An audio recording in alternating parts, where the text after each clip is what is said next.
परम सत्कार योग गुरु प्यारी सात संगत जी राधा स्वामी जी। संगत जी, आज की साखी हर सत्संगी को बड़े ध्यान से सुननी चाहिए। साखी शुरू करने से पहले आपसे विनती है जी, अगर आप सतगुरु की साखियाँ सुनना पसंद करते हैं जी तो इस चैनल को सब्सक्राइब करके हमारा सहयोग ज़रूर करें जी।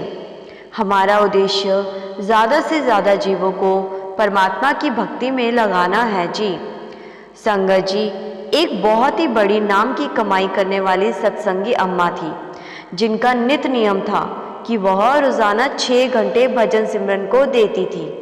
उन्होंने कभी भी सिमरन करने में नागा नहीं डाला था। दुनिया चाहे इधर से उधर हो जाए, लेकिन वो अम्मा अपने सद्गुरु के हुक्म के अनुसार रोज़ाना भजन बंदगी करती। जब हम किसी चीज़ को इतनी महत्वता देने लग जाते हैं, तब वह चीज़ हमारी दिनचर्या में अपने आप ही होने लगती है। उसको करने के लिए हमें ज़्यादा प्रयास नहीं करने पड़ते, वह अपने आप ही हमसे होने लगती है। ऐसे ही भजन सिमरन अम्मा का भी दिनचर्या का एक हिस्सा बन गया था। बहुत से सत्संगियों की शिकायत रहती है कि उनसे भजन सिमरन नहीं होता, क्योंकि उन्हें समय नहीं मिल पाता। कुछ सत्संगी भाई बहन सिमरन के लिए बैठते हैं, लेकिन उनका मन नहीं लगता। मन इधर उधर भटकता रहता है, जिसकी वजह से उनसे नाम का सिमरन नहीं हो पाता। लेकिन जो मालिक के सच्चे प्रेमी होते हैं, वह मन लगे या ना लगे, वह समय ज़रूर देते हैं। इसी तरह वह अम्मा भी थी, जो रोज़ाना मालिक का नाम सिमरन किया करते थे, जिसका प्रभाव उनके घर वालों पर भी पड़ता था। वह उनको भी अक्सर बोला करती थी कि सुबह उठकर सबसे पहले मालिक की याद में बैठा करो। थोड़ा समय ही सही, लेकिन बैठा करो। उसके बाद कोई कार्य शुरू किया करो। अम्मा के समझाने से घर वाले भी इस ओर लग गए और वो सब भी सत्संग सेवा में जाते रहते थे। लेकिन उनकी कमाई अम्मा जितनी नहीं हो पाती थी। जब कभी समय मिलता तो वो लोग सिमरन कर लिया करते थे। अम्मा के परिवार की उनके पड़ोस में रहने वाली एक परिवार से कुछ अनबन चल रही थी, जिसकी वजह से दोनों परिवार एक दूसरे के घर आते जाते नहीं थे और वह झगड़ा चलता ही रहता था। अम्मा ने अपने परिवार वालों को बहुत बार समझाया कि आप कुछ मत बोला करो, अगर वह कुछ कहते भी हैं तो चुप रहा करो।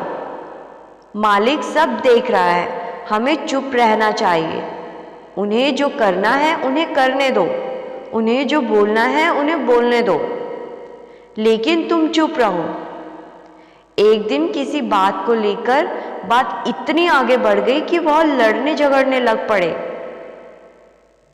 सभी मोहल्ले वाले इकट्ठे हो गए, क्योंकि झगड़ा बहुत बढ़ गया था। अम्मा ने उन्हें शांत करने की कोशिश की, लेकिन कोई बात नहीं बनी। वह एक दूसरे को मारने काटने के लिए तैयार हो गए। आसपास के लोगों ने उनको शांत किया, लेकिन कुछ दिनों के बाद फिर वैसे ही लड़ाई शुरू हो गई। तो इसके बाद उनके पड़ोस वालों ने सोचा कि क्यों ना इनका कोई पक्का इलाज ही कर दिया जाए। वो परिवार तांत्रिकों के चक्कर में पहले से ही रहता था। उन्होंने सोचा कि क्यों ना इन पर कोई जादू टोना करवाया जाए। तो वह यह सब करवाने के लिए एक तांत्रिक के पास गए।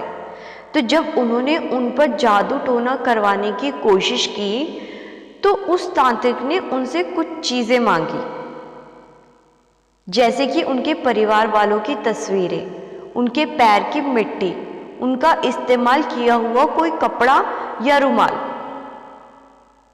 जिससे कि वह अपना काम कर सके। तो उस परिवार ने यह सब किसी तरह इकट्ठा करके तांत्रिक को दे दिया।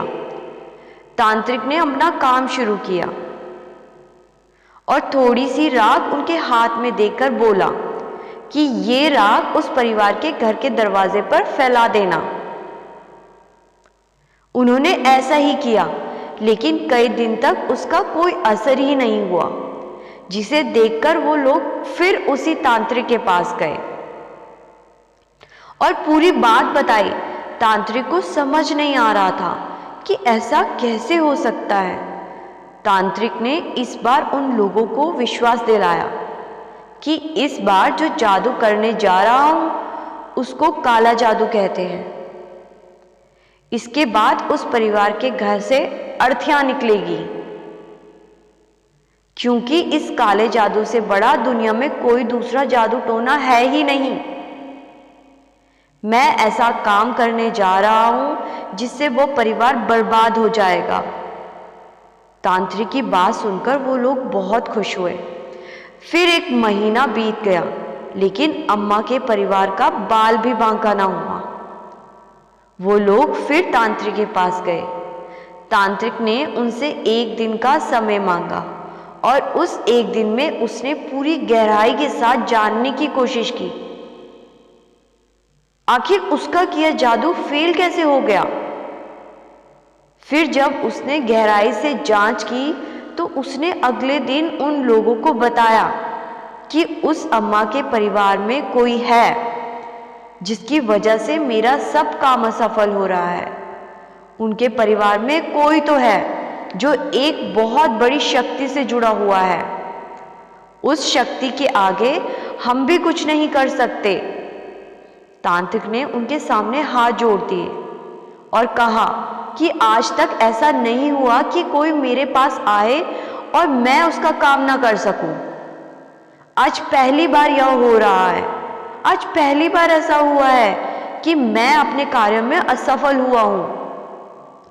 वह केवल इसलिए हुआ हूं क्योंकि जिन पर आप यह सब करवाने की बात कह रहे हो उनके पूरे परिवार को कोई शक्ति बचा रही है और उस शक्ति के सामने हमारी तंत्र विद्या काम नहीं कर सकती। मैं तो क्या दुनिया का बड़े से बड़ा तांत्रिक भी इनका कुछ नहीं बिगाड़ सकता। इसीलिए मेरी आपसे यही विनती है कि आप उनसे न झगड़ें और उनसे बात करके अपने झगड़े को सुलझा लें। उन लोगों को पता था कि उस परिवार की अम्मा बहुत ज्यादा अपने सद्गुरु से जुड़ी हुई है और बहुत भजन बंदगी करती है। वह समझ गए कि ये सब उसी की वजह से हो रहा है। वो लोग उसी समय अम्मा के पास गए और अपने किए की माफी मांगकर झगड़े को सुलझा लिया। संगत जी, जिस घर में इतनी भजन बंदगी, इतनी सतगुरु की बातें होती हो, उस घर का कोई क्या ही बिगाड़ लेगा। इसी के साथ आपसे विदा लेती हूँ। ऐसी और भी साखियाँ सुनने के लिए इस चैनल को ज़रूर सब्सक्राइब करें और साखी अच्छी लगी तो लाइक और शेयर ज़रूर करें जी। गुरु प्यारी सास संगत जी, राधा स्वामी जी।